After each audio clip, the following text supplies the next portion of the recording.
hunting here on the cusp of the late season. We need to find the right bull in the right spot, and it'll happen. Bingo. Bulls. You guys ready for a hike?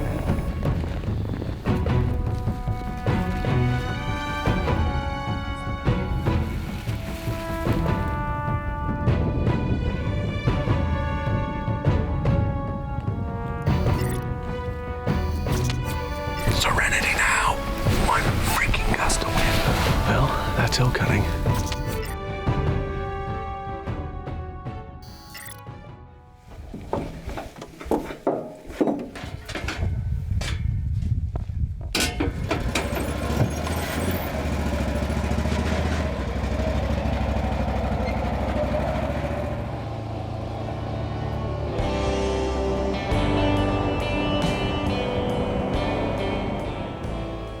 Hey, I'm John Stovall. I'm from Kentucky. Came out to the west to do my dream hunt, which is a backpack type high country elk hunt. I hunted my whole life, but in Kentucky you don't, of course, hunt elk very much. So it was always a dream to come out west.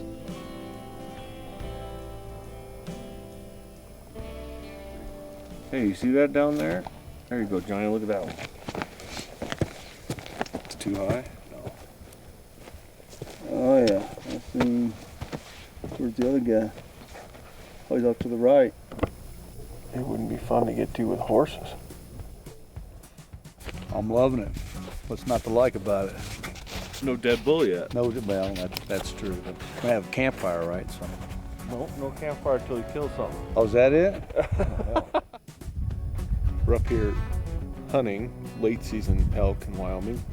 Found 3 bulls tonight, but none of them are quite what we're looking for. So we'll just keep using the SIG glass and letting it do the walking. Hopefully in the next few days. We got a storm coming in a 3 days from now. And hang with us as we try and redline the foot meter.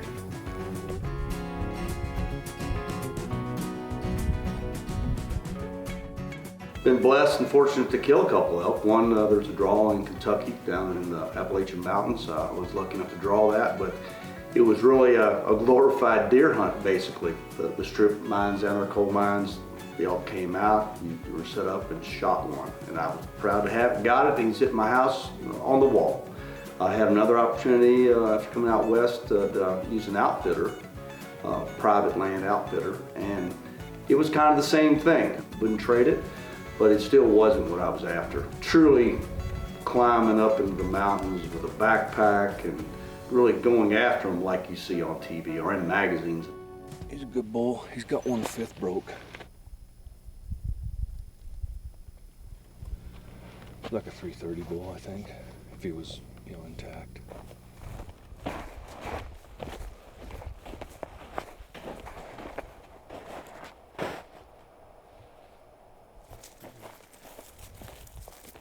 You got to realize that onX is great for knowing where you're at, but it's also good for knowing where you're going. And it's not just for public-private lines. When you're deep in the public land, like we are here, we're deep in the forest. We're sitting here making the final stalk on a couple bulls. It's good to have that so we can see what's on the backside of this ridge. So we're not surprised once we pop up. We got a couple bulls up here we spotted this morning. We're waiting for them to come out tonight.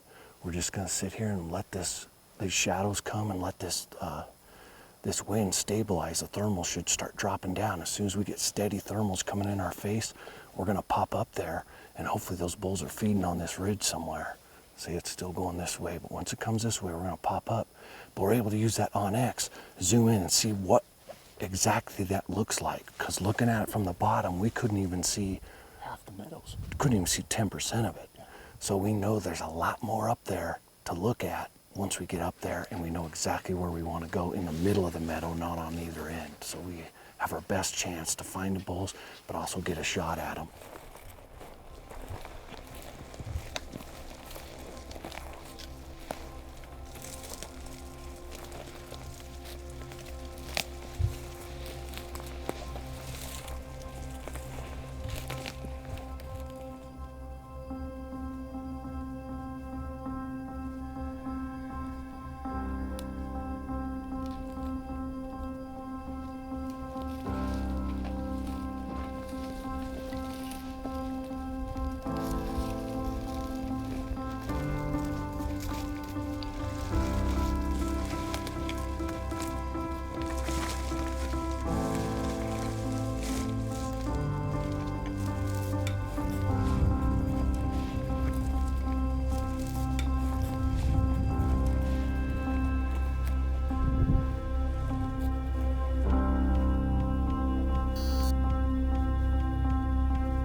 met the Eastmans, gosh, it's been 15 to 18 years ago or so. Used to print the mags, EBJ and EHJ. Became more than just business. I think we became friends, and Guy and Ike knew it was a dream of mine to be able to get a bull the way they get the bulls, the way I see the pictures when they go hunting. I watch the TV show. I said, I want to do that, you know, and they kept with me, and finally I drew that tag.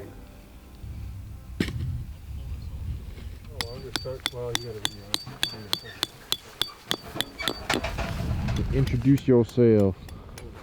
God, this is weird. My name is Austen. With Fieldcraft Survival Crew. I'm the media guy, survival dude. Got here to learn and get the experience of this hunt. Learn from the Eastmans guys and the best in the business, so we can take that back to our crew at Fieldcraft. And whenever we teach, we'll have the perspective of the hunter, learn it, so when we dive into this for ourselves and our own company, we'll have that experience from the best guys. Put that about right there.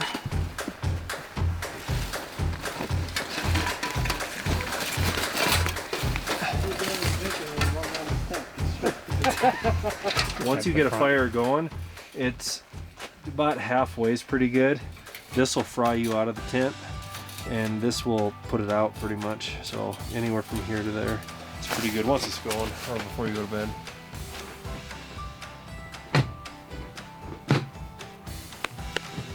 And I just wanted to clarify on camera, this tent is bear proof, right? Absolutely, 100% bear proof.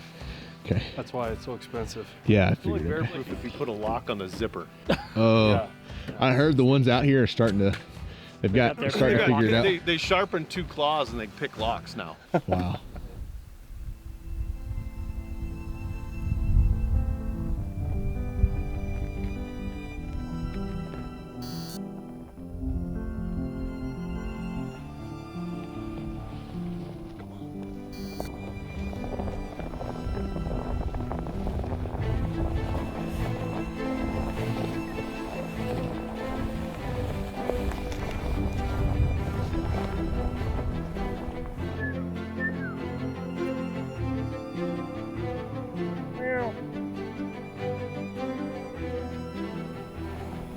How'd that be, Johnny? That work? That's so pretty, man. Right there. Good stick.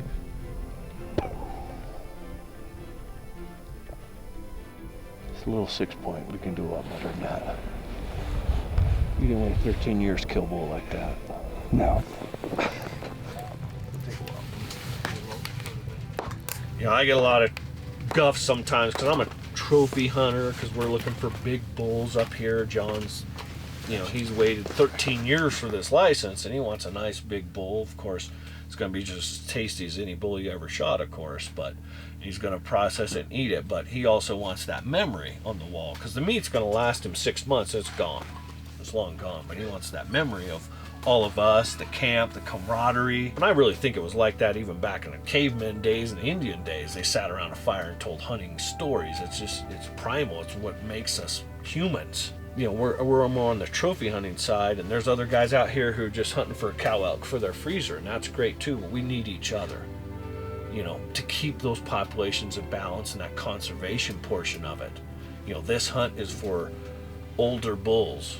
It's very few tags because they want to get those older bulls down, because to have a healthy population, as modern biology will tell you, you need a low bull to cow ratio. They need 1 bull for every 16 cows, so they'll use the trophy hunts to bring that bull population down so that there's more habitat, more food to bring more cows and calves to grow that population or keep it healthy. So we kind of need each other, but we're kind of, you know, always at each other's heads. Oh, that's a cow hunter. He's just, you know, out here hunting cows. And oh, that stupid trophy hunter, he just wants horns. You can't eat those, you know. And so we're kind of against each other, you know, butting heads a little bit, but we need each other.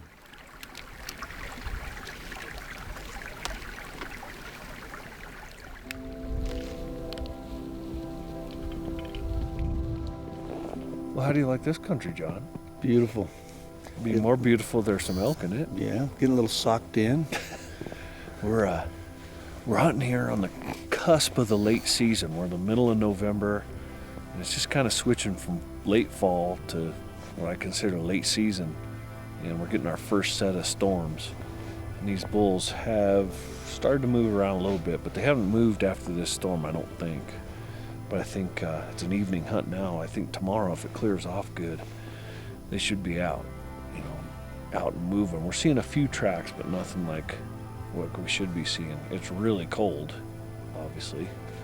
They're in here. We just got to find the right one in the right spot, and that's part of this game, because this country's pretty vast, and we can glass up bulls with spot and scope. They're pretty tough to get to without horses, some of them, or whatnot. So we need to find the right bull in the right spot, and it'll happen.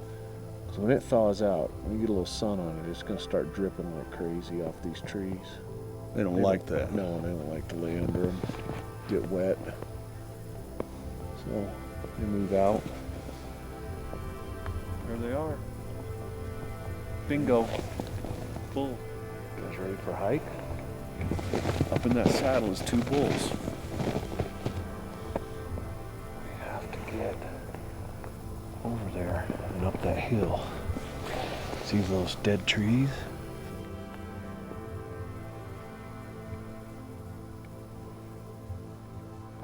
That top bull's a good bull. Bottom one's just a bull, but that top one's a 350. Yeah, bull, but I don't know. That just a bull stuff leaves me too good of a shot. You better be careful. If they wrap around into that canyon, we're in the money. If they go up and over, we're kind of screwed. Those elk, they actually rattle me. I'm a hunter my whole life, but they're such beautiful, majestic animals. I'd look at those things and I could almost melt, and everybody coached me and helped me. I finally got my game face on after a few days of chasing them. Working their way out of the back country.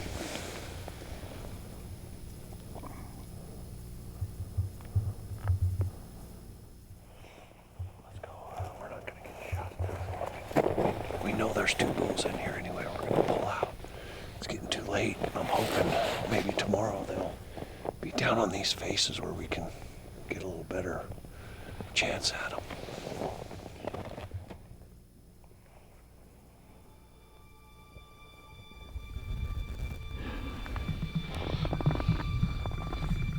What we have here is a wolf track. There was some people tracks back here, and I thought that maybe they had a dog, but A, not many people hunt with their dogs, and B, the human tracks turn around and this one keeps on going. You can tell sometimes it's a wolf versus a dog is just by the pace and direction. It doesn't vary. It doesn't stop. A dog, any that have dogs know this, it'll move, it'll wander around, sniff here, sniff there, run in circles. A wolf, when he's on the hunt like this one, he's just motoring, straight as an arrow, no deviation. So it's probably a wolf on the hunt looking for probably wounded elk or something. But over here we have a grizzly bear. So I think we're gonna pull out of here just because it's really fresh and I don't feel like walking back through here in the dark.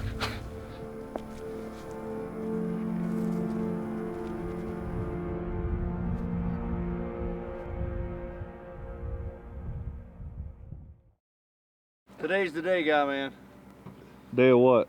Yeah, the night you stay in the teepee? All right, if I kill the elk, I'll stay in the teepee.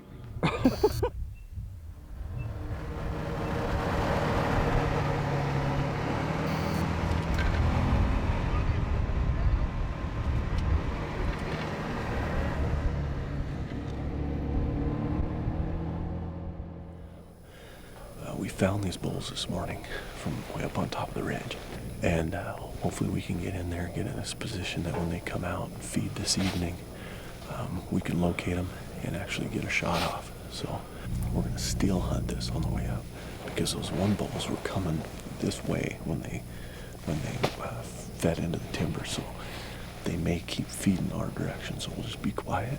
If you walk single file, you look like just one animal because you only have, I don't think they can do math, but it looks a lot smaller. I'm gonna kill this bull, buddy.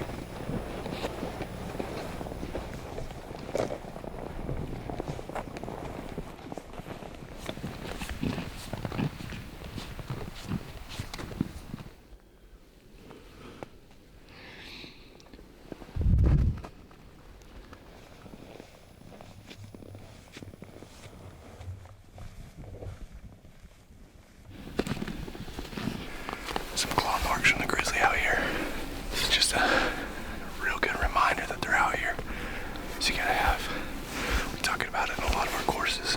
It goes for hunting in general. But we talk about seals. This is a really good time, a really good place to remember that. Pay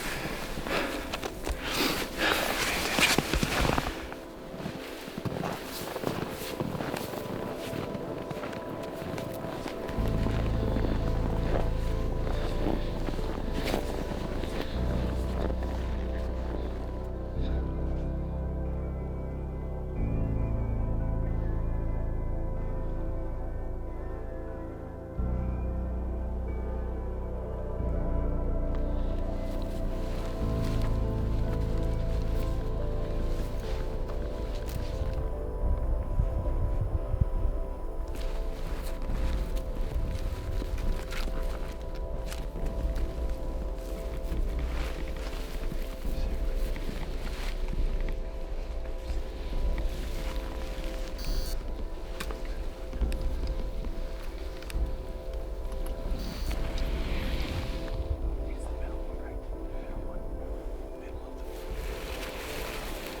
Plan worked perfectly right up to where we were.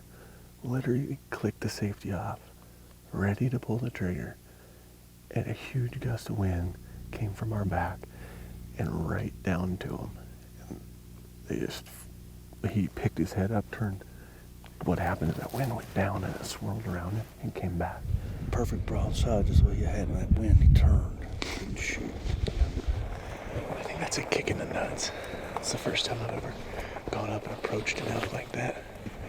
I know I'm just filming, but just taking in the whole thing.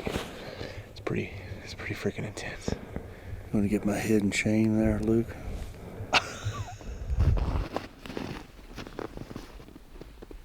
Everybody was helping me, and the team was helping me. Everybody wanted me to get an elk as much more as I did, and the hardest part was the fear maybe that I was going to let the whole team down, let myself down, but the experience of still going and seeing what I saw. It wasn't like we hunted and didn't see bulls. We saw lots of bulls and had 2 to 3 opportunities, a couple real good opportunities that I should have got it. But hunting is perseverance, and everybody stuck with me. It was positive. I let myself kind of get a little bit low, but everybody stayed positive, and every day's a new day, and the day came and it happened.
Shoot him again. Go, go, go.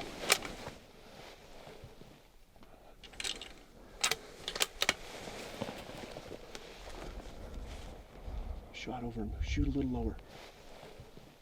Just. Just. Oh wait, you got him. He's down. You shot. We didn't even know it. Oh mother.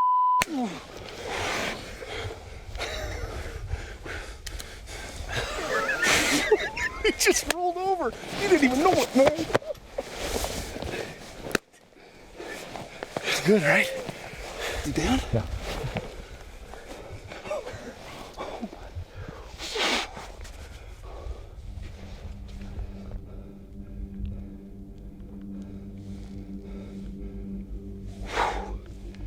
You still got him? Wait, he's up, I think. He's what? He's up. What? Here, just get it. Sit down. Sit down. You see him between the trees? Black spot right to the right. You can see yellow. You see him, Johnny? You see him? Find the black spot. He just went down. He just went down the hill. Huh? He's getting some time. I think he's dead. Let's shell out. All right.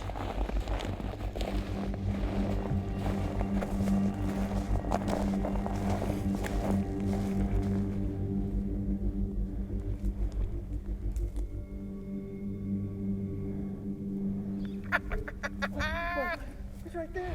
Right there. No! We're gonna have to take it. The only bad thing, I got to sleep with the teepee boys tonight. Oh hell, that'd be worth it. Oh yeah. Got a broken third. That's all right. Oh, I'm Sure, good he's with dead. He didn't gore you. I don't think he's had. He's had. Woo!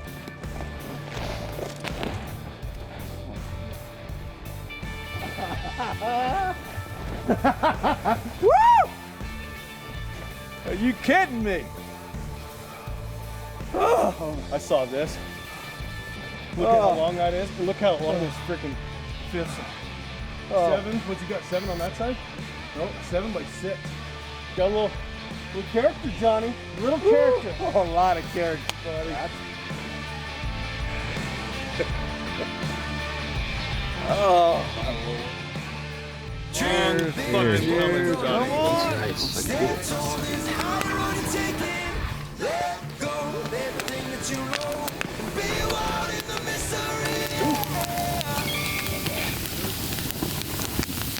So we're hiking in this morning to go get Johnny's bull that he shot last night. We're definitely not the apex predator out here. So coming back up on a carcass, you got to be more careful with your surroundings and whatnot with a dead animal on the ground. So a lot of people, I don't know why they do it, but they'll pack this quarter out with this leg on it. I don't know why you do that. Why do you want to pack that? I mean, that's a big old leg. It's like 20 pounds. You get 4 of them, that's 80 extra pounds of weight. There's a really easy way. There's a knuckle right here. We'll see if we can do it because it's frozen. If not, we got an axe, but there's a knuckle right here that you can just zip around here, pop open or cut those tendons, and you can just pop that leg and throw it off. It's really, really easy. Plus, when you're gonna cape it, I'm gonna run this knife right up here, right up the leg, because they'll sew it back. You can see where I cut it last night here, and then I'll zip him all the way around this way, and then zip him up the back, and then the hide will come off with the head. We'll uncork the head just like we did with the leg, right in the knuckle, the back of his skull, where his skull attaches to his spine. We call it uncork it, and you just get in there with a knife and start cutting the meat, and it'll just twist right off. And then you'll have the hide, the head, and then we'll start working on the meat, and we'll pull this meat off, and then this back meat, and then we'll go down the spine, and we'll get the back straps where I got the tenderloins because we gutted him last night. We'll get the back straps off, and then we'll roll him over and do the same thing on the other side. So we're gonna throw them on packs and get out of here. This is the worst part of all of this, is straight up that cliff with 350 pounds of meat. So thank God we got lots of people. Many hands make short work. The 6-loader.